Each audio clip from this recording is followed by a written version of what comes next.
Hey, my handsome ladies and gentlemen, this is Shmeaty, and in today's video, we're going to be taking a look at a viewer submission from shadowfacts as he takes on the Great League with a triple pseudo-legendary, triple middle stage, triple dragon type theme team. And thank you so much for this submission. I honestly wasn't going to put out another video until next season, but shadowfacts got me off my ass, so you guys have him to thank for this video. If you find enjoyment in today's video, feel free to leave it a like and subscribe if you haven't already. But without keeping it too much longer, let's get into these battles. We're going to be kicking things off with game number 1, and immediately we have a problem. Hakomo is going to lead into a Skeleturge, and Skeleturge in 3 Incinerates can do super effective damage into all of our team, and double super effective into 2/3 of our team with the Disarming Voice. A Disarming Voice is reached, we're going to shield up, of course. This would instantaneously one-shot us. We do have to respect it with a shield. We're going to fire off one Dragon Tail and the Dragon Claw to start applying pressure onto the Skeleturge. Skeleturge, seeing that we're shielding, is going to shield back, but we're going to throw one Dragon Claw and bring in our Arctibax. Arctibax, the only Pokemon on our team that takes only super effective as opposed to double super effective damage from fairy type damage. Skeleturge is going to throw one more Incinerate and bring in the Guzzlord as the counter switch to our Arctibax. Now, Guzzlord has KO'd us with that Dragon Tail that snuck, but we are going to fire off one more Dragon Tail of our own before firing off another Dragon Claw. Dragon Claw is going to do nearly 50% of the remainder of that Guzzlord's HP, and we're able to reach one before the Guzzlord is able to fire off the Dragon Claw onto us. Guzzlord here wasting a massive amount of energy, never throwing, not entirely sure why, but in comes a Venusaur only to get Dragon Clawed as well, and this is perfect for us. This now means that Zweilous can come in and absolutely cook. In comes the Zweilous. Zweilous building up some energy here. Venu has just made a Sludge Bomb, but a Sludge Bomb is not nearly going to be enough to KO. We tank that, no problem, get the full farm down to the Venusaur, and this trainer wants nothing left to do with this game. GG's. Into the next match, it's going to be Hakomo leading into a Skarmory. We have another problem on our hands. Skarmory is absolutely a core breaker to our team as we are triple dragon. However, we are going to be able to reach a Brick Break here on 5. This is the best time to throw it as it's on good charge move timing as well. It's just before the Skarmory is able to make a Brave Bird or Sky Attack. Of course, we have to shield up the potential Sky Attack as that would nearly KO us from the range we were at, and we're going to continue building up to another Brick Break as the Brick Break is not resisted and now is starting to add up. Brick Break nearly taking the Skarmory out. We're going to bring in our Arctibax here, and Arctibax, I'm so sorry, buddy, you're going to have to tank another move, and it's the Brave Bird. Brave Bird does big damage onto the Arctibax, but at the very least, we can now give the opponent less farm. In comes a Swampert, and Swampert, unfortunately, is not going to be the best thing for us to see here. Swampert is quite spammy, and it is Shadow, so these Hydro Cannons are going to come fast, and they are going to come hard. I probably shouldn't have worded that way, but anyway.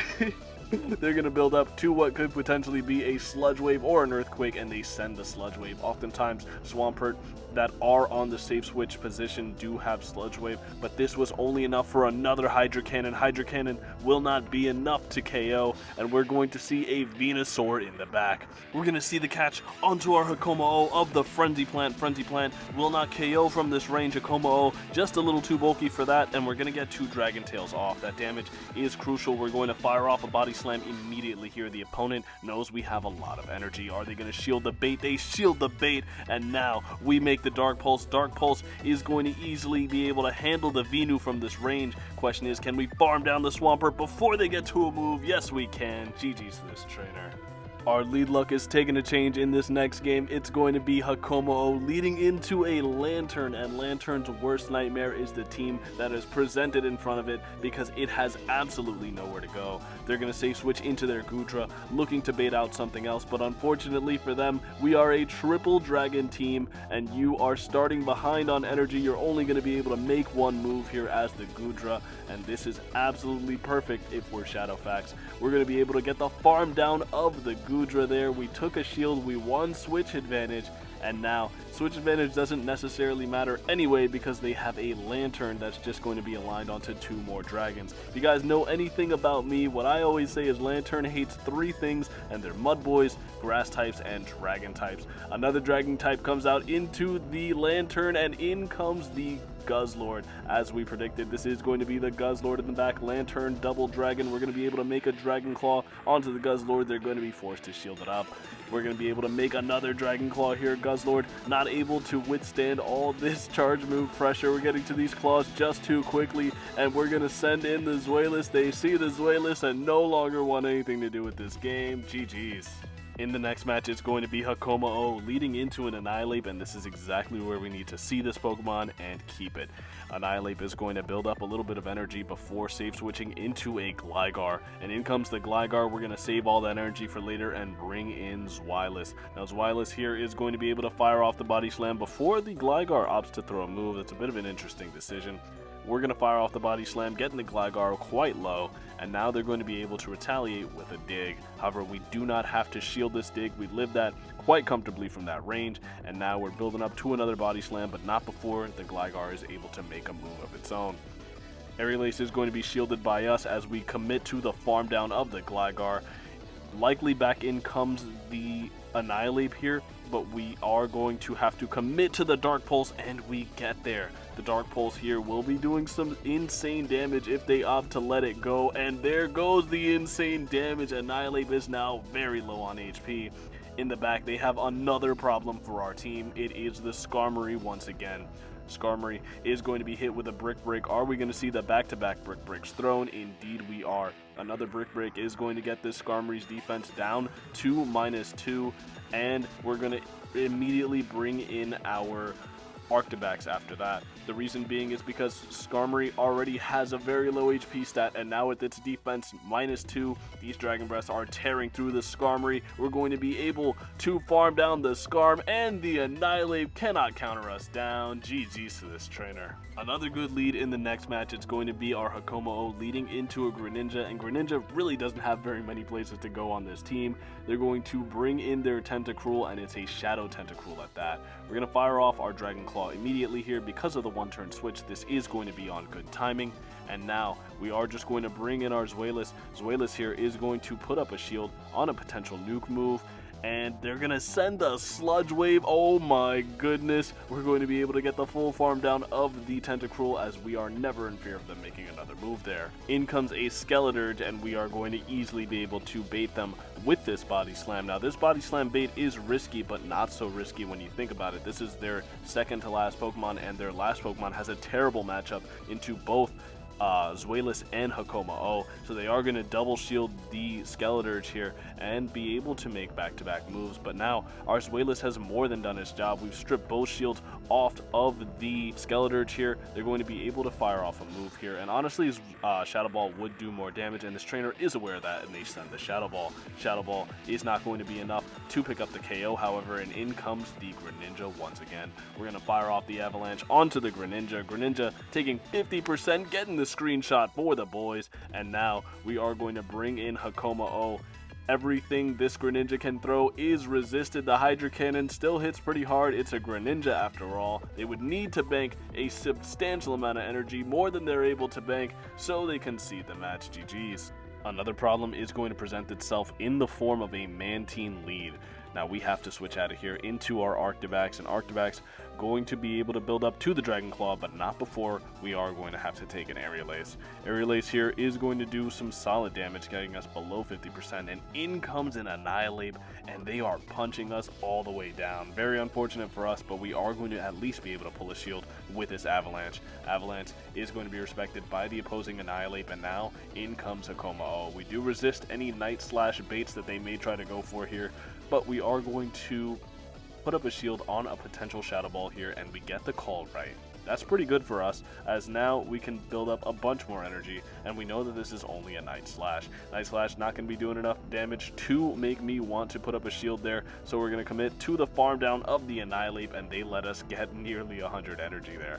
That is absolutely massive. We are spamming our Zweilous button, as Zweilous is going to be what we need on that Mantine, and they are staying in. So this is pretty good for us. They're going to fire off a move here. Are we going to respect a potential Ice Beam? Ice Beam would be a problem, and they are running the Ice Beam. That's not very good. We're going to build up as much energy as we possibly can and fire off the body slam, hoping that we can get rid of this dreaded Mantine, and indeed we are. It's going to be a superior in the back, and we're going to be able to make the Dark Pulse. That is absolutely massive for us.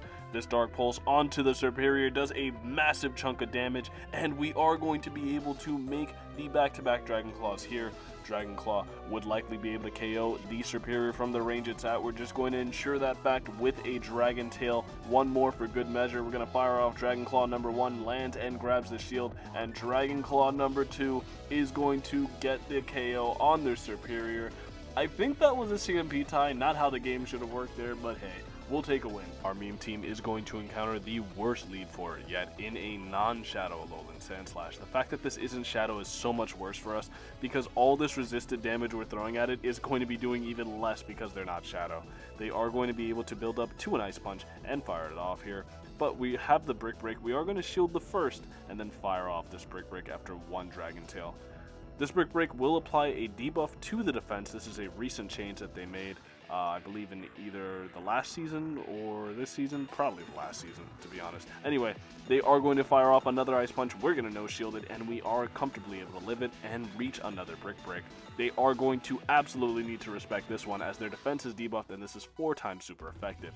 We are going to save our Hakamo-O on low HP and bring in our Arctobax. Arctobax is going to shield up an Ice Punch here, and look to build up to the Dragon Claw and fire it off onto the Alolan Sandslash. No shields remaining, the Sandslash is going to get KO'd by this Dragon Claw, and now they're going to bring in their Annihilate. This is an absolute problem, but we're going to reach for our Avalanche here, but they're able to make this Night Slash, and we are very low. We're not going to be able to reach this Avalanche if we continue with the Ape being in there, so they are going to switch into the Mantine and hope that the Ape has more play in the back. Unfortunately for them, that is the case. This Ape is pretty strong into our last Pokemon, which is our Zweilous. Zweilous comes in, they're going to fire off a move here, but I don't believe this one has Ice Beam. We're going to see, do they have Ice Beam? They do not, and that is absolutely massive. We're going to keep building up energy, bring in the Hakamo-O for the catch of the Aerial Ace, and now we are absolutely back in the zone in this game. We're going to keep building up. Are we going to be able to make the back-to-back Body Slams? Yes, we are.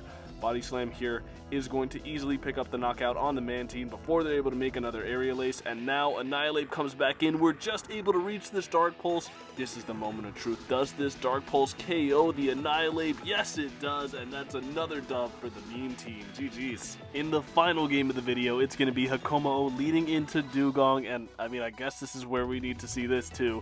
We do have the fighting type damage with the Brick Break. Unfortunately, it's not going to be doing very much damage because it's a Brick Break.